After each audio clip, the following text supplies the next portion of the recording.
Bismillahirrahmanirrahim. Assalamualaikum warahmatullahi wabarakatuh. Alhamdulillahi wassalatu wassalamu ala rasulillah wa ala alihi wa sahbihi wa man tabi'ahu wa mawalah. Bapak Ibu kaum muslimin, kaum muslimat yang rahmat Allah subhanahu wa ta'ala, bersyukur kepada Allah subhanahu wa ta'ala. Alhamdulillahirabbil alamin. Pada sore hari yang berbahagia ini kita diperkenankan untuk hadir di sini di dalam majelis virtual kita ini. Salawat dan salam buat junjungan kita baginda Rasulullah sallallahu alaihi wasallam. Allahumma salli wa sallim wa barik alaih. Bapak Ibu yang dirahmati Allah Subhanahu wa taala, ayat-ayat pendahuluan sebelum kita mengkaji mawaris. Mawaris ini adalah salah satu ilmu yang kalau seandainya dipelajari oleh umat dan diamalkan di dalam kehidupan umat manusia, sesungguhnya ilmu ini pasti hanya akan mendatangkan kebaikan. Cuman banyak manusia yang tidak paham apa hikmah dibalik pensyariatan daripada warisan yang telah digariskan oleh Al-Quran sebagaimana yang Allah inginkan kepada kita. Sehingga umat Islam sendiri banyak yang protes, kenapa bagian perempuan jatahnya separuh daripada bagian laki-laki. Kenapa si fulan terhijab, kenapa si fulan tidak terhijab, dan macam-macam pertanyaan gitu, yang menunjukkan adanya keraguan atau ketidaksetujuan sebagian umat tentang ayat-ayat yang telah diturunkan oleh Allah Subhanahu wa taala. Bapak Ibu rahmat Allah Subhanahu wa taala, mungkin sambil kita mengkaji ayat-ayat ini, kalau seandainya di rumah kita ada mushaf Al-Qur'an, kalau bisa sekalian yang dengan ada terjemahannya, coba buka mushaf kita masing-masing, buka surat An-Nisa, halaman pertama, kedua, dan ketiga. Nah, sama-sama kita buka. Bapak Ibu rahmat Allah SWT, surat An-Nisa ini menurut guru kami di Mesir, namanya Profesor Dr. Ibrahim Abdurrahman Khalifah. Dia seorang yang buta, profesor tapi buta. Pernah menjabat sebagai kepala jurusan tafsir di Al-Azhar, di Fakultas Usuluddin. Jadi di Al-Azhar itu luar biasanya orang-orang buta pun bisa jadi dekan, bisa jadi kepala jurusan, menjadi profesor dan segala macamnya. Jadi tidak ada halangan bagi mereka untuk menjadi orang-orang yang hebat. Jadi beliau mengatakan, Dr. Ibrahim Abdurrahman Khalifah ini mengatakan, kenapa surat An-Nisa ini dinamakan dengan surat An-Nisa? Alasannya kata beliau, atau hikmah di balik penamaan ini adalah karena surat An-Nisa ini berbicara tentang pembelaan terhadap dua jenis makhluk yang sangat lemah. Surat An-Nisa ini disebut sebagai surat perempuan karena di dalamnya dibela tentang urusan perempuan dan juga dibela tentang urusan anak-anak yatim. Cuman karena perempuan yang lebih dominan, maka disebut dengan surat An-Nisa. Makanya di dalam surat An-Nisa itu masalah warisan itu sebenarnya adalah pembelaan terhadap perempuan. Termasuk juga masalah perempuan diberikan hak untuk dipimpin oleh laki-laki. Ar-rijalu qawwamuna 'alan nisa. Laki-laki itu adalah pemimpin bagi perempuan. Sebenarnya itu juga adalah pembelaan terhadap perempuan daripada Al-Quran. Jadi kenapa dia dinamakan dengan surat An-Nisa? Karena di dalamnya terdapat pembelaan terhadap kaum yang lemah, terutama kaum perempuan. Salah satunya adalah pembelaan di dalam masalah warisan. Bapak Ibu rahmat Allah Subhanahu wa taala. Sekarang kita coba buka ayat yang kedua. A'udzu billahi minasyaitonir rajim. Bismillahirrahmanirrahim. Wa atul yatama amwalahum wa la tatabaddalul khabitha bit-thayyib wa la ta'kulu amwalahum ila amwalikum innahu kana huban kabira. Dan berikanlah kepada anak-anak yatim itu harta-harta mereka, dan janganlah kalian mencampurkan atau mengganti yang busuk dengan yang baik. Artinya jangan kalian mencampurkan harta anak yatim dengan harta kalian sehingga dia menjadi harta yang tidak baik lagi. Artinya kalau seandainya bagi anak yatim itu harta mereka itu adalah harta yang baik. Ketika kalian campurkan ke dalam harta kalian secara tidak benar, maka dia tidak lagi menjadi harta yang baik. Bagi kalian itu sudah menjadi harta yang busuk atau harta yang buruk. Maka di sini Allah SWT mengatakan, dan janganlah kalian mengganti harta yang busuk dengan harta yang baik. Wala ta'kulu amwalahum ila amwalikum. Dan janganlah kalian makan harta mereka, kalian campurkan ke dalam harta kalian. Innahu kana huban kabira. Yang demikian itu adalah dosa yang sangat besar, kata Allah Subhanahu wa taala. Ini pendahuluan tentang persiapan pembagian warisan. Jadi ayat ini berbicara tentang perintah agar setiap orang memberikan harta anak yatim. Harta anak yatim berarti ini adalah harta warisan. Kan anak yatim kan tidak dapatkan harta kecuali dari warisan. Maka di sini, di dalam ayat ini Allah SWT mengawali ayat tentang warisan itu dengan perhatian kita terhadap anak-anak yatim.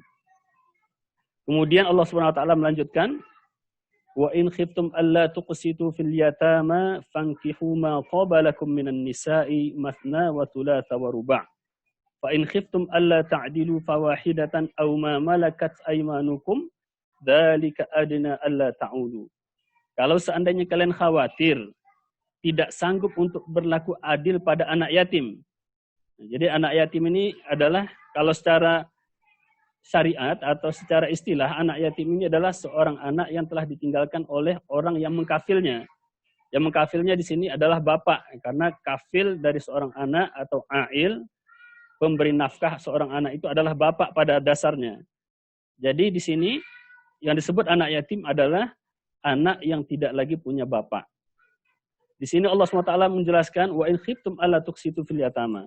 Kalau seandainya kalian khawatir tidak sanggup untuk berlaku adil terhadap anak-anak yatim, pada ayat yang ketiga ini, yatama di sini maksudnya adalah yataman nisa. Anak yatim yang perempuan.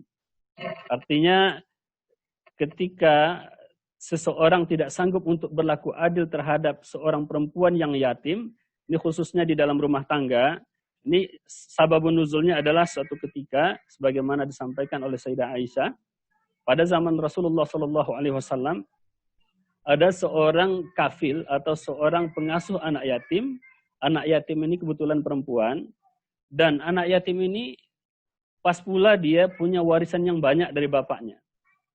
Maka kafilnya ini berkeinginan untuk menguasai harta si anak yatim yang perempuan ini.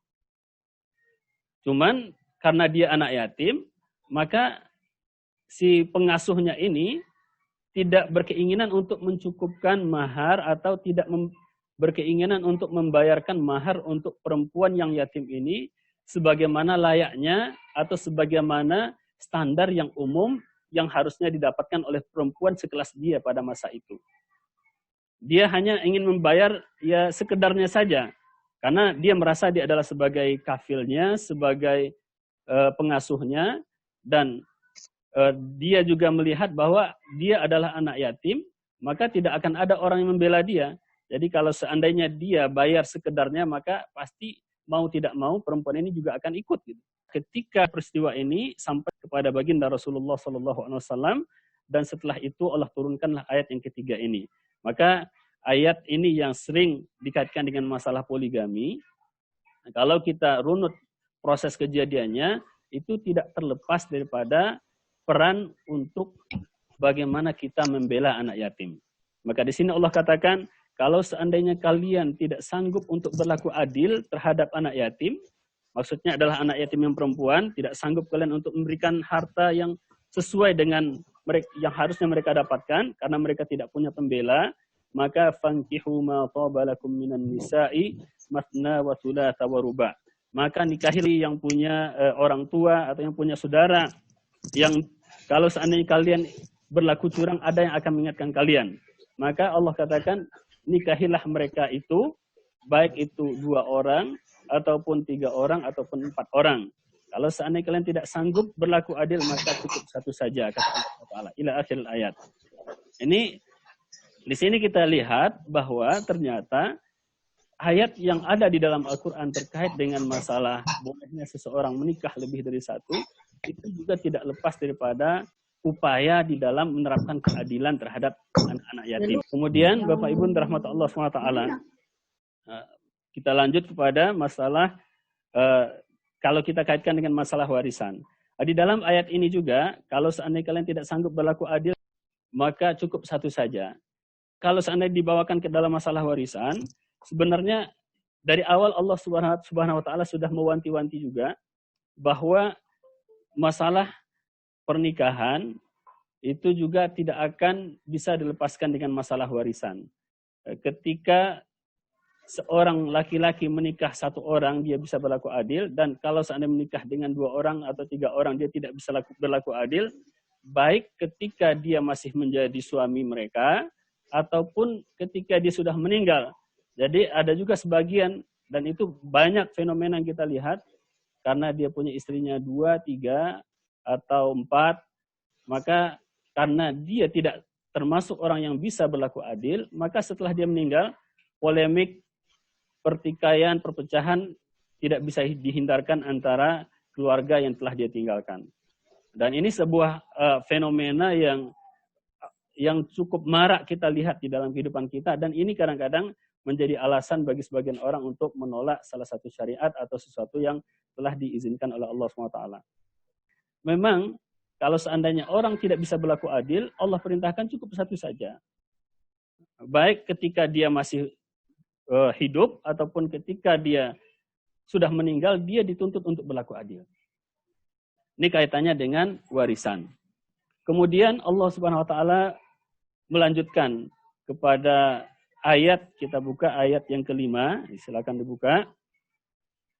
Wala tu'tus sufaha'a amwalakum allati ja'alallahu lakum qiyama warzuquhum fiha waqsuhum wa qulu lahum qawlan ma'rufa. Dan janganlah kalian berikan harta-harta kalian kepada sufaha. Sufaha ini adalah orang-orang yang tidak cakap di dalam mengelola hidup mereka, mengelola keuangan mereka, atau mengelola harta yang Allah berikan untuk mereka, atau yang mereka warisi dari orang tua mereka. Artinya kalau seandainya mereka belum cakap, maka kalianlah yang memegang, tapi berikanlah kepada mereka hal-hal yang pokok atau kebutuhan pokok mereka, yaitu makanan mereka, kemudian juga pakaian mereka. Ini juga bagian daripada pesan kepada anak yatim. Kalau seandainya anak yatim itu belum cakap untuk mengelola harta mereka, berbisnis belum pandai, dan dia pun juga belum mengerti apa yang terbaik di dalam masalah harta. Dia belum pandai membelanjakan harta sebagaimana yang seharusnya. Maka tahan harta mereka sampai mereka cerdas, sampai mereka pandai mengelola harta mereka, kemudian barulah diserahkan kepada mereka. Maka disebutkan pada ayat berikutnya, wa batalul yatama hatta idza balagun nikah. Nah, untuk membedakan masa di mana kita menahan harta anak yatim ini, artinya untuk kita jaga bukan untuk kita makan, maka Allah mengatakan wa batalul yatama. Maka hendaklah kalian menguji mereka. Uji mereka, artinya berikan kepercayaan pada mereka. Misalkan mereka punya harta banyak, anak yatim di bawah pengasuhan kita selama sejak dia kecil sampai dia umur belasan tahun, ketika dia sudah mulai akil balik, kita coba lepas mereka sedikit demi sedikit, diberikan modal misalkan, kemudian bagaimana dia mengelola modalnya ini, dan ketika dia ternyata sudah lihai, sudah pandai di dalam mengelola modal mereka, atau mengelola harta mereka, maka serahkan harta mereka kepada mereka. Maka di sini Allah katakan, wabtalul yatama, dan ujilah anak-anak yatim itu, hatta idza balagun nikah, sampai mereka masuk pada fase menikah. Nah, dan kata Allah Subhanahu wa taala, fa in anastum minhum rusdan, apabila kalian merasa sudah nyaman, sudah merasakan bahwa mereka itu sudah sampai pada masa cerdas mereka, masa pandai mereka untuk mengelola harta mereka, fadfa'u ilaihim amwalahum, maka bayarkanlah kepada mereka harta-harta mereka. Ini juga adalah pesan kepada kita, kepada kaum muslimin yang di dalam lingkungannya ada anak-anak yatim yang hidup selalu bersama mereka, apakah itu ponakannya, apakah itu tetangganya barangkali, ataukah itu juga adalah anak daripada teman atau anak daripada saudara. Ini pesan kepada kita semua. Kemudian pesan kepada para wali juga, Allah Subhanahu wa taala mengatakan, wala ta'kuluha israfan wa bidaran ayyakbaru. Dan janganlah kalian memakannya israfan, secara berlebihan. Artinya kalau seandainya kalian memang tidak punya harta dan terpaksa juga memakan sebagian daripada harta anak yatim itu, maka jangan berlebihan. Jangan untuk beli jam baru, untuk beli baju baru kita sendiri, diandalkan uang anak yatim. Dan juga wabidaron ayat baru. dan untuk mengejar supaya mereka tidak keburu besar. Ada sebagian orang yang punya keponakan yang punya peninggalan daripada orang tua mereka, dan sebelum keponakan mereka ini besar, mereka habiskan dulu. Dan ini jangan, kata Allah SWT, wa bidaron ayat baru, mengejar mereka besar. Artinya kalian jangan sampai kalian sebelum mereka besar kalian habiskan dulu, jangan, kata Allah SWT. Dan di sini Allah ajarkan, wa man kana ghaniyan falyasta'fif wa man kana faqiran falyakul bil ma'ruf. Dan barang siapa yang Allah berikan kecukupan kepada dia, artinya ketika dia diamanahi oleh Allah Subhanahu wa taala untuk memelihara anak yatim, apakah itu anak dia, ataukah itu anak tiri dia barangkali juga, ataukah itu anak dari teman dia atau anak siapa saja yang menjadi tanggungannya dia atau yang diamanahkan kepada dia. Kalau seandainya dia kaya, maka tidak usah dia memakan harta anak yatim itu sama sekali. Falyasta'fif, hendaklah dia jaga ifahnya, dia jaga kehormatannya dari memakan harta anak yatim. Wa man kana faqiran falyakul bil ma'ruf. Dan sebaliknya, barang siapa yang fakir, dia terpaksa memelihara anak yatim. Misalkan ada nenek ataupun siapa lagi tuh yang merawat seorang anak, tapi anak ini punya warisan yang banyak. Dan kebetulan yang merawat dia adalah seorang yang fakir. Maka Allah katakan, kalau seandainya itu kondisinya, falyakul bil ma'ruf. Hendaklah dia makan secara ma'ruf. Ma'ruf di sini maksudnya adalah dia makan sewajarnya. Dia tidak bermewah-mewahan dengan harta anak yatim. Kemudian Allah katakan, فَإِذَا دَفَعْتُمْ إِلَيْهِمْ أَمْوَالَهُمْ فَأَشْهِدُوا عَلَيْهِمْ وَكَفَى بِاللَّهِ حَسِيبًا.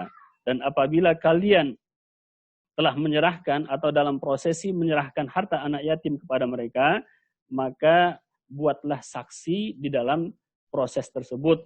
Artinya datangkan saksi yang lumrah, 2 orang laki-laki yang dapat dipercaya, atau 1 orang laki-laki, 2 orang perempuan yang dapat dipercaya. Sebagaimana di dalam ayat tentang masalah transaksi hutang disebutkan oleh Allah Subhanahu wa taala. Wa kafa billahi hasiba. Dan cukuplah Allah Subhanahu wa taala sebagai penghitung, kata Allah Subhanahu wa taala. Jadi ini sebelum kita lebih jauh membahas ayat berikutnya. Bapak Ibu rahmat Allah Subhanahu wa taala, di dalam ayat-ayat ini Allah Subhanahu wa taala menegaskan kepada kita tentang pentingnya bagi kita untuk memelihara harta anak yatim. Maka di awal Allah Subhanahu wa taala mengatakan wa atul yatama amwalahum, berikanlah kepada anak yatim harta mereka, harta anak yatim. Karena kenapa Allah mulai dengan ini? Kenapa Allah mulai dengan perintah memberikan harta kepada anak yatim? Karena banyak di dalam kehidupan kita bermasyarakat, kita saksikan ketika ada seseorang yang meninggal dan dia meninggalkan anak-anak yang masih kecil, atau dia meninggalkan ahli waris yang tidak mampu atau yang betul-betul mengandalkan orang dewasa yang masih ada, maka banyak orang-orang yang dewasa yang seharusnya menjadi amin atau menjadi pemegang amanah bagi orang-orang yang ditinggalkan ini, justru memanfaatkan. Karena memang sebagaimana Allah SWT mengatakan di dalam surah Al-Fajr ayat 19, di situ Allah SWT mengatakan bahwa kita ini banyak yang wa ta'kuluna at-turatha aklan lamma. Dan kalian itu memakan harta warisan itu betul-betul ingin melumat semuanya, ingin untuk kalian semuanya. Makanya banyak kita saksikan ketika orang tuanya masih hidup, mereka akur-akur saja. Ternyata ketika orang tua mereka sudah meninggal, pas datang giliran pembagian warisan, maka mulailah cekcok, mulailah pertengkaran terjadi di tengah keluarga. Saudara yang dahulunya dekat, saudara yang dahulunya akrab, yang dahulunya saling menyayangi, ketika datang masa pembagian warisan, mulailah renggang.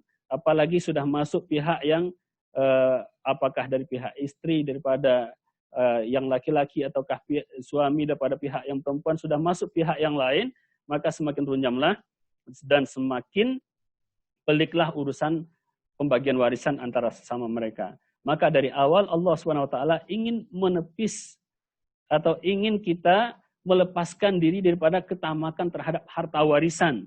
Harta yang bukan punya kita sebenarnya.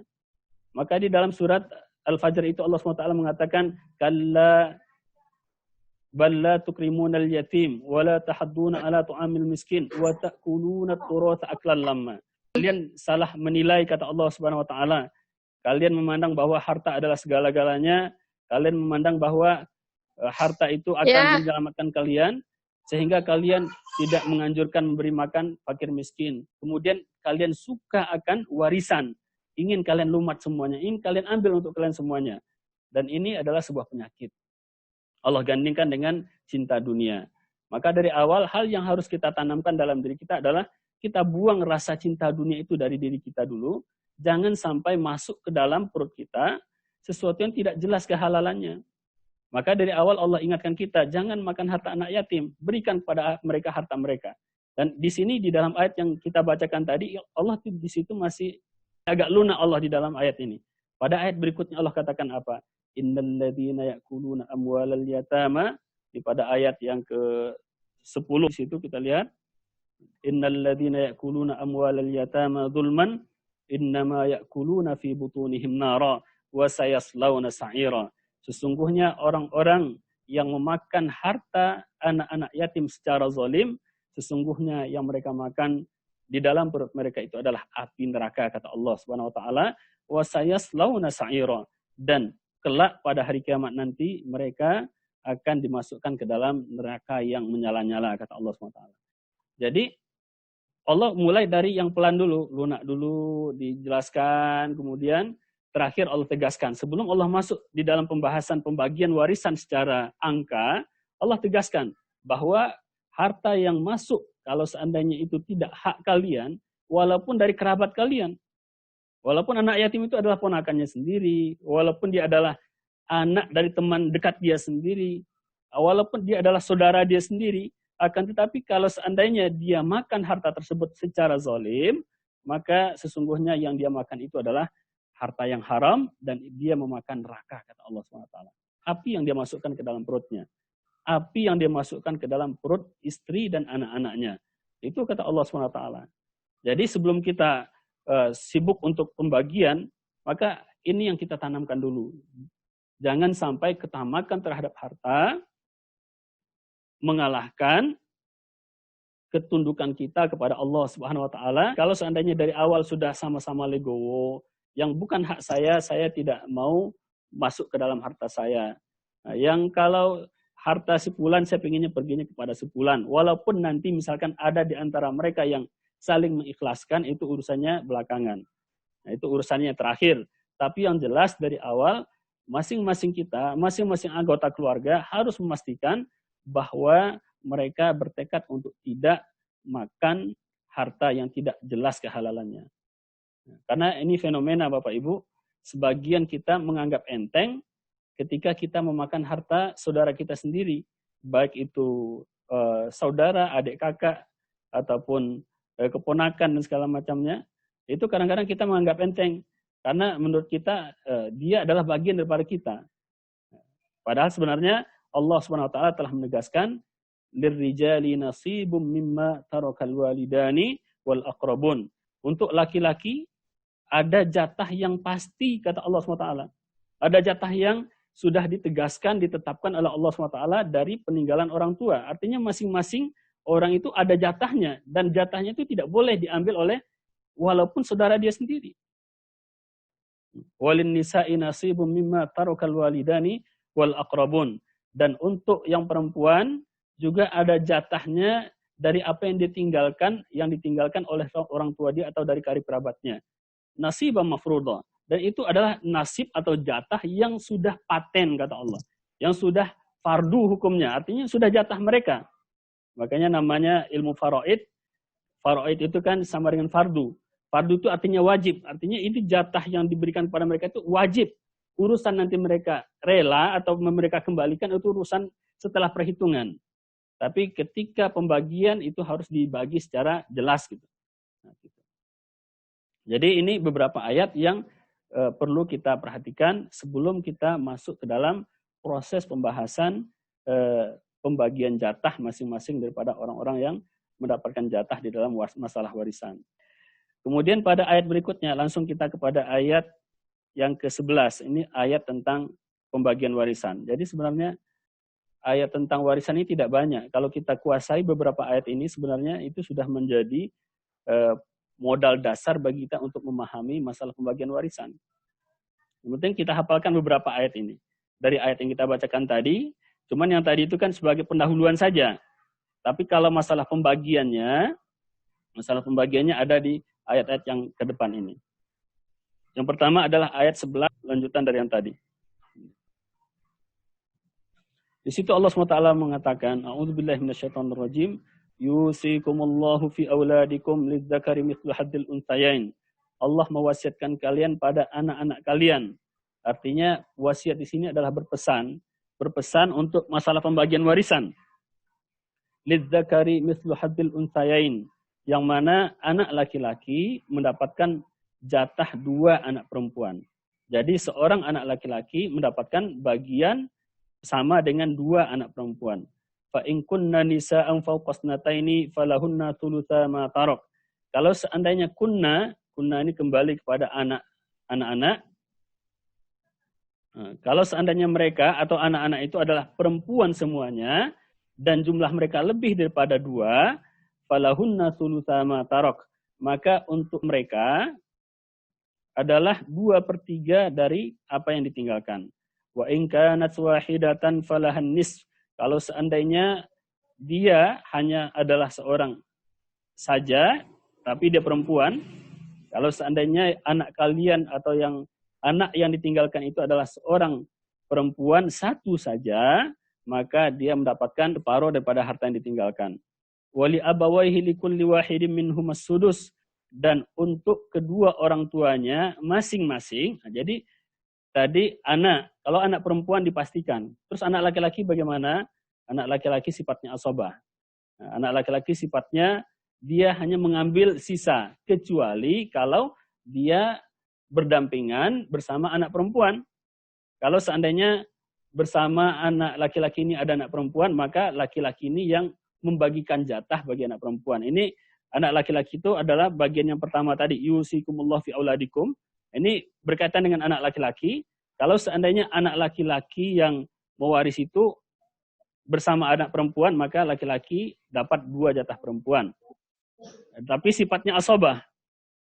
Asabah artinya dia sebenarnya yang berhak, sementara saudara perempuannya itu adalah asabah karena anak laki-laki ini atau karena saudara laki-lakinya. Jadi aslinya anak perempuan ini kalau seandainya tidak ada anak laki-laki, maka dia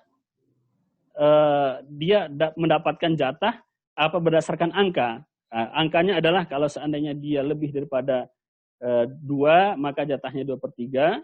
Kalau seandainya dia cuma 1 orang saja, maka dia mendapatkan setengah. Dan di sini maka di sini Allah Subhanahu wa taala mengatakan wa in kanat wahidatan falahan nisfu. Kalau seandainya dia cuma 1 orang saja, artinya tidak ada anak laki-laki bersama dia, maka dia mendapatkan setengah daripada harta. Kalau ada anak laki-laki, berarti laki-laki jatahnya adalah 2 jatah perempuan. 2 kali lipat jatahnya dia. Fa in lam yakun lahu waladun, kalau seandainya dia tidak memiliki anak yang meninggal ini, wa warisahu abawahu fali ummihi thuluts, dan yang mewarisinya adalah kedua orang tuanya. Jadi anak tidak ada. Kalau anak itu dalam ilmu waris disebut sebagai furu'. Anak, cucu, ke bawah-bawah itu namanya furu' atau cabang-cabang daripada si mayit.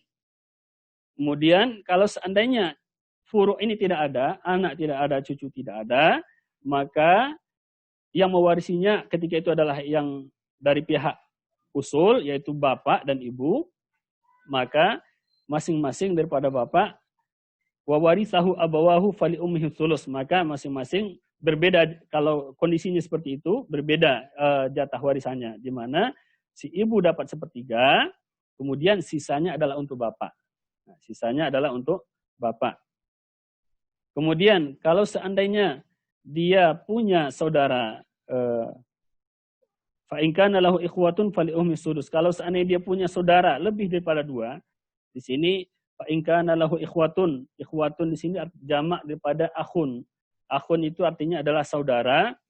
Nah, kalau seandainya si mayit ini punya saudara yang lebih daripada 1, maka si ibu mendapatkan jatah 6. Sisanya kepada siapa diberikan? Sisanya diberikan kepada bapak seluruhnya. Karena ketika ada bapak, maka saudara-saudara daripada mayit tidak mendapatkan warisan. Jadi ini perlu dicatat. Ketika ada usul itu bapak dalam hal ini yang asobah, maka cabang-cabangnya saudara perempuan, saudara laki-laki, sebapak, seibu, atau seibu saja atau sebapak saja, itu tidak berhak mendapatkan bersama bapak. Kalau bapaknya ada, maka hanya bapak yang diberikan, tidak diberikan kepada saudara. Kecuali kalau seandainya anak yang meninggal ini atau mayit yang meninggal ini meninggalkan anak, misalkan dia meninggal sudah menikah, punya cucu gitu, atau punya anak, jadi si bapak dia berarti punya cucu, maka cucu dia dapat jatah dan mengurangi jatah si bapak daripada si mayit. Nanti bisa kita bahas lebih dalam. Kalau seandainya di sini fa in kana lahu ikhwatun fali ummis sudus, kalau seandainya dia punya banyak saudara atau lebih daripada 2, maka jatah ibunya adalah 1/6 dan selebihnya diberikan kepada bapak. Kenapa di sini ada alasan kalau dia seandainya dia punya saudara, maka jatah ibu jadi kurang. Terus kenapa tidak diberikan kepada saudara? Kenapa seluruhnya diberikan kepada bapak?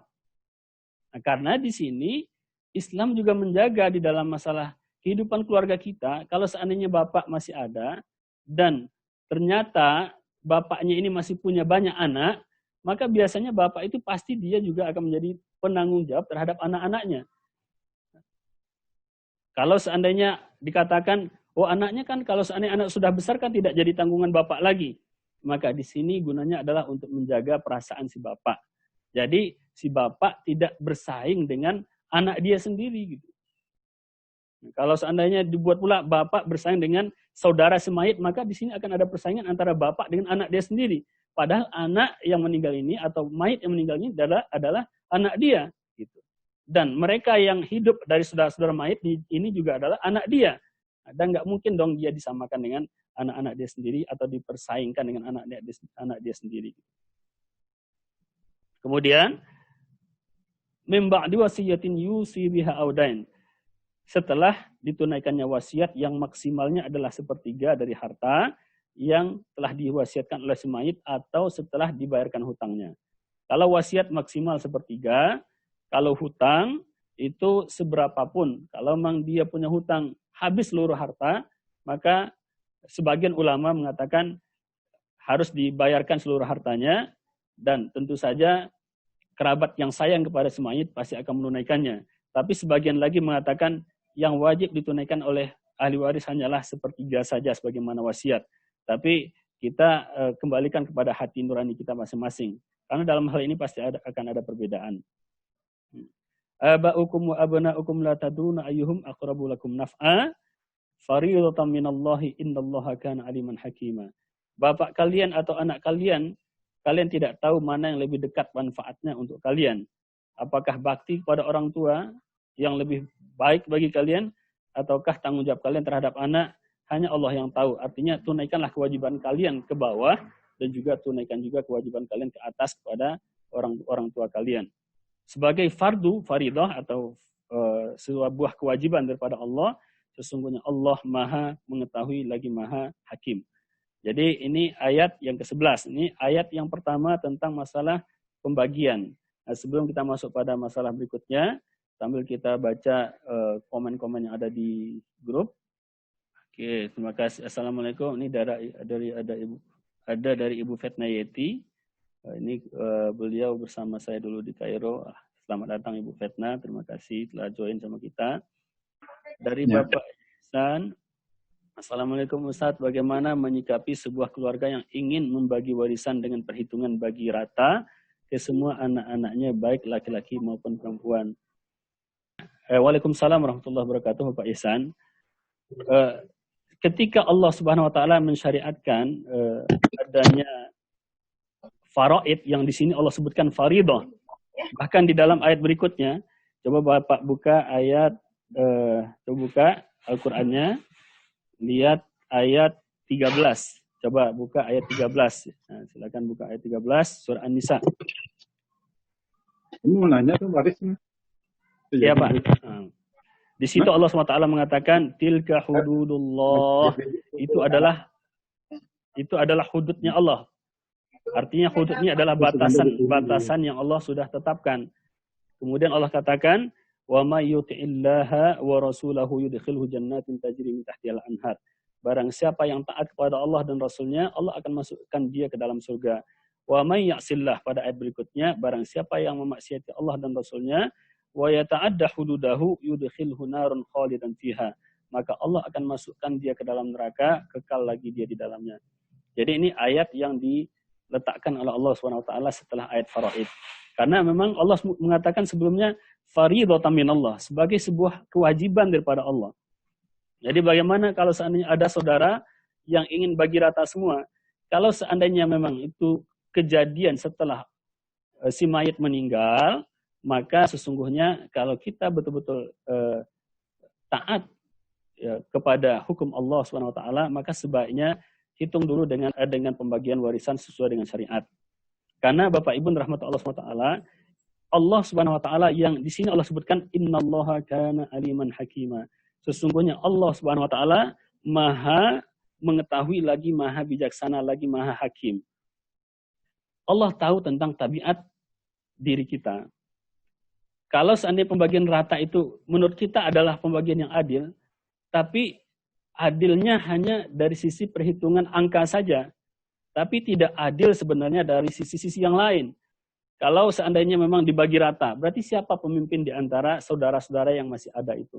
Misalkan orang tua meninggal, kemudian anaknya bagi rata semua, terus siapa yang di antara mereka menjadi pemimpin di antara mereka? Siapa yang akan bertanggung jawab? Taruhlah misalkan si perempuan sudah menikah dengan suaminya, yang laki-laki pun, anak laki-laki yang ditinggalkan juga sudah menikah dengan yang lain, sudah punya rumah masing-masing.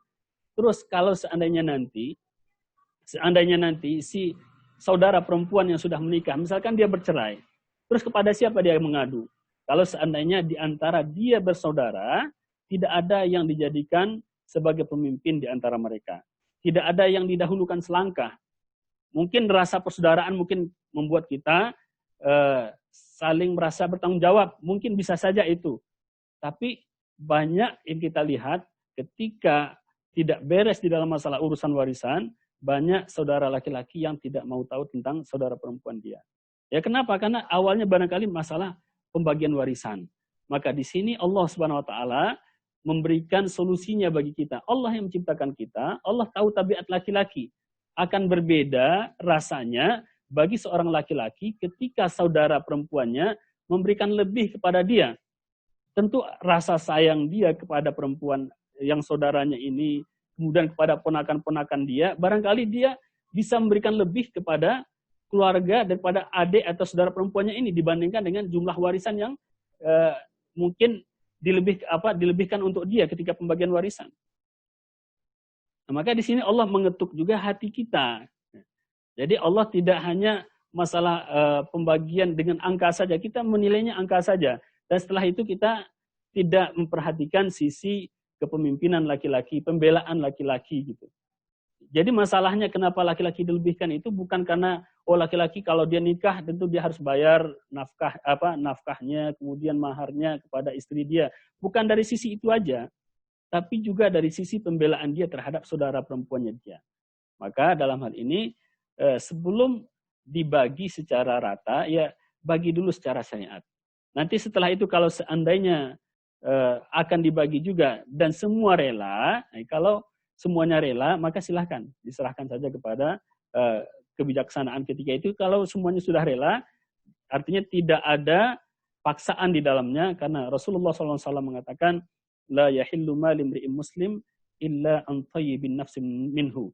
Tidak halal harta seorang muslim kecuali dengan adanya kerelaan hati daripada saudara muslim tersebut. Jadi bagi dulu secara syariat, kemudian setelah itu mau diserahkan kembali dan kemudian diserahkan secara rata, itu setelah pembagian syariat itu terserah mereka. Berarti mereka ingin bersedekah kepada saudara mereka sendiri dan itu pahalanya 2 kali lipat. Tapi tetap syariat Allah harus kita utamakan. Jadi semangatnya bukan karena ingin menguasai, artinya yang pihak perempuan dia mendapatkan rata itu bukan karena ketamakan dia terhadap harta, tapi karena memang betul-betul dari pemberian yang tulus daripada saudara laki-laki dia. Kalau itu boleh. Kalau itu boleh. Mungkin Bapak Ibu bisa lihat juga pada ayat sebelumnya, di situ Allah berbicara tentang seorang laki-laki ini. Pada ayat keempat, di situ Allah berbicara tentang seorang laki-laki yang memakan harta istrinya. Ini jangankan harta saudara, ya, harta istri sendiri nggak boleh dimakan secara tidak benar. Di situ Allah mengatakan apa? Wa atun nisaa saduqatihinna nihlah, dan berikanlah kepada perempuan istri-istri kalian itu sedekahnya atau maharnya secara tulus, betul-betul karena pemberian yang betul-betul datang dari hati, yang ikhlas, yang tulus. Nihlah ini di atas tulus lagi, di atas betul-betul bahagia ketika memberikan gitu. Bukan lepas ya terserahlah gitu. Kalau orang ikhlas biasa kadang-kadang menganggapnya begitu. Jadi lebih daripada itu. Fa in tibna lakum an syai'in minhu nafsan fakuluhu hani'an mari'a. Kalau seandainya perempuan-perempuan itu atau istri-istri kalian itu merasa ridho hati mereka, kalian makan dari sebagian harta mereka itu, maka makanlah dia sebagai makanan yang halal, yang baik lagi lezat, kata Allah Subhanahu wa taala. Artinya harta istri sendiri pun yang merupakan barangkali sebagian daripada harta itu adalah nafkah daripada suami. Tetap tidak boleh bagi seorang suami untuk memakannya secara tidak benar. Jadi termasuk juga harta saudara, walaupun dia adalah saudara sendiri, tetap harus mendapatkan keridhaan, keikhlasan daripada dia. Kita masuk pada Bapak Hani Noviandra. Assalamualaikum Ustaz, izin mau tanya. Waalaikumsalam warahmatullahi wabarakatuh. Mengenai ilmu waris, jika ada satu keluarga di mana hanya satu dari 6 ahli waris, 3 laki-laki dan 3 perempuan menghendaki pembagian waris secara Islam, bagaimana sikap yang diambil oleh satu ahli waris itu? Apakah ia menolak pembagian waris atau mengikuti kesepakatan keluarga yang lainnya? Jadi sepertinya sudah terjawab tadi ya. Jadi usahakan bagi dulu secara Islam, karena ini berkaitan dengan masalah rela dan tak rela. Kalau tidak rela berarti kita memakan harta yang bukan punya kita secara tidak benar. Jadi sebaiknya kalau seandainya memang tidak mungkin lagi, tidak mungkin lagi dibagi secara Islam, kalau dia ingin mengambil haknya, dia bisa ke pengadilan sebenarnya. Tapi kalau seandainya dia siap untuk ikhlas-ikhlas saja, ya berarti dia ikhlaskan aja. Jadi dia silahkan saja saudaranya, tapi kalau dengan hati yang mendongkol nggak akan ikhlas juga, maka ya silakan dibawa ke pengadilan atau pihak yang berwajib diurus di sana. Itu kalau seandainya kita strength. Tapi kalau seandainya seorang muslim itu, Rasulullah mengatakan rahimallahu imra'an samhan idza ba'a wa idza ishtara. Allah merahmati seseorang yang punya rasa tasamuh, punya rasa toleransi, punya jiwa rela. Kalau seandainya dia berjual beli, ketika dia membeli dia rela dengan kekurangan atau cacat yang ada pada barangnya, atau mungkin dia terlalu mahal, ikhlas saja dia. Dan begitu juga ketika dia menjual pun dia tidak hanya mencari keuntungan saja, tapi betul-betul dia ada toleransi di dalamnya. Jadi boleh Pak, kalau ingin diikhlaskan saja boleh. Kalau seandainya tidak sanggup lagi, tidak ingin juga berperkara, walaupun berperkara itu pada zaman Rasulullah juga ada yang begitu, berperkara juga. Sayyidah Fatimah datang kepada Abu Bakar meminta warisan Rasulullah SAW. Tapi kata Abu Bakar, sebagaimana yang beliau dapatkan dari Rasulullah SAW, bahwa para nabi itu kalau sudah meninggal, harta dia tidak diwariskan, tapi dijadikan sebagai sedekah. Akhirnya Sayyidah Fatimah pun kembali pulang dan beliau kecewa. Jadi nggak apa-apa kalau seandainya kita bawa ke pengadilan, walaupun memang ya kalau sekarang ini kalau dibawa ke pengadilan rasanya gimana gitu. Tapi hukum Allah itu lebih patut untuk kita perhatikan. Gitu. Wallahu a'lam bishawab. Ini ada dari Bapak Muhammad Abdullah. Waalaikumsalam. Izin saya ada survei kecil, hasilnya banyak yang tidak mengamalkan ilmu mawaris, bahkan dari golongan yang terpelajar. Apa pesan Ustadz atas kondisi ini? Jadi dalam kondisi sekarang memang Ya, karena ketidakpahaman banyak orang yang tidak mengamalkan apa yang telah diajarkan dan diperintahkan oleh Allah Subhanahu wa taala, termasuk masalah warisan ini. Jadi pesan saya, jadi kalau seandainya kepada kita semua, kepada para tokoh-tokoh sebuah suku atau sebuah keluarga, ya misalkan dia sebagai, kalau di Minang itu dia sebagai penghulu, kalau di biasanya di kota-kota besar juga ada setiap keluarga itu dia punya tokoh atau orang tua yang dituakan. Maka saran saya kepada para tokoh-tokoh seperti itu, mari kita galakkan lagi tentang masalah pembagian warisan dan ditanamkan rasa sayang terhadap keluarga, rasa cinta kepada keluarga dengan tidak memanfaatkan keluarga yang lain gitu. Jadi jangan sampai kematian salah satu keluarga menjadi alasan bagi kita untuk menzalimi anak-anak keturunannya dia. Jadi itu tanda tidak sayang pada keluarga. Jadi pererat hubungan keluarga, kemudian bahas lagi masalah warisan ini di tengah keluarga melalui para tokoh-tokoh tersebut. Jadi dibahas secara benar supaya tidak pecah. Jadi kalau warisannya sudah tidak beres, biasanya ke bawah-bawahnya juga tidak akan beres. Biasanya ke bawah-bawahnya juga akan pecah. Lama, kalau pada level anak-anak, misalkan seorang mayit meninggal, kemudian anaknya pecah. Kalau pada level anaknya sudah pecah, maka bisa dipastikan ke bawah, ke generasi cucu, cicit, ke bawah-bawahnya itu pasti juga akan susah untuk lebih dekat lagi. Jadi menurut saya itu yang bisa kita lakukan. Kita ajarkan lagi sebagaimana yang diperintahkan oleh Rasulullah SAW, allimuha, ta'allamuha wa'allimuha. Pelajarilah dia, kemudian ajarkan dia kepada yang lain. Dan kita gali, artinya hikmah-hikmah di balik pembagian warisan secara Islam ini kita gali dan kita sampaikan. Wallahu a'lam bishawab. Ini ada juga dari Bapak Duji. Terima kasih telah bergabung bersama kita. Barangkali ini Bapak Ibu rahmatullahi wabarakatuh, sudah pukul 5. Untuk pertemuan pertama ini barangkali itu sebagai kajian kita. Ini masih ada yang baru masuk dari Riau sepertinya. Nanti akan kita lanjutkan, ikuti informasinya di channel YouTube Masjid Al-Hidayah atau channel YouTube Hikmah dan Inspirasi TV, Al-Hidayah Galeri di Instagram. Silakan dilihat di situ. Kita tutup dengan sama-sama berdoa dengan doa kafatul majlis. Subhanakallahumma wa bihamdika asyhadu an la ilaha illa anta nastaghfiruka wa natubu ilaik. Terima kasih atas kehadiran Bapak Ibu semuanya. Wassalamualaikum warahmatullahi wabarakatuh.